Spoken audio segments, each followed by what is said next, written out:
The Justice Department, without warning or cause, fired the top federal prosecutor in the Sean Diddy Combs case and one who assisted in the prosecution of Jeffrey Epstein and his accomplice, Ghislaine Maxwell.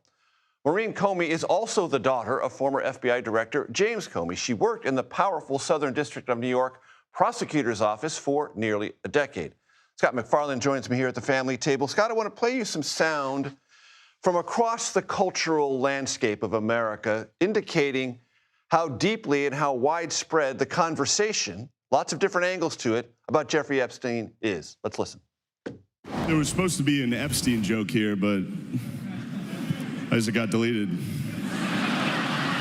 Must have probably deleted itself, right? Why does our government think we are dumb?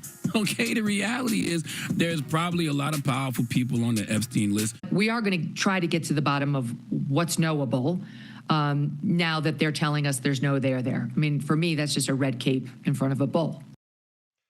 So, it's everywhere. Yeah. Or it's seemingly everywhere. Talk to us about who Maurene Comey is, what she said about her firing, and whatever connective tissue exists with the Epstein prosecution and Ghislaine Maxwell. There's a lot one can say about the firing of Maurene Comey, but the timing is quite something major, because if the administration's trying to take the oxygen out of this Epstein issue and Epstein controversy, firing an Epstein prosecutor at this moment doesn't do the trick. She was part of the prosecution team against Jeffrey Epstein and Ms. Maxwell, but also was on the Sean Diddy Combs case. Obviously, her last name stands out. She is a Comey. She is the daughter of James Comey, who was fired famously by the president in 2017 and with whom the president has quite a relationship right now.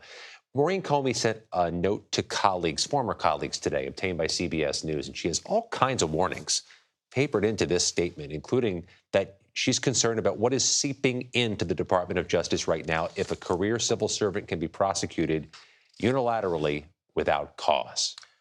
I'll read from this. Control room, bring this up if we can. But we have entered a new phase, she writes, where without fear may be the challenge. If a career prosecutor can be fired without reason, fear may seep into the decisions of those who remain. Because she's not the first firing in the past few weeks. There have been a number of January 6 prosecutors fired. They believe just because they touched the January 6 cases, the Department of Justice won't comment.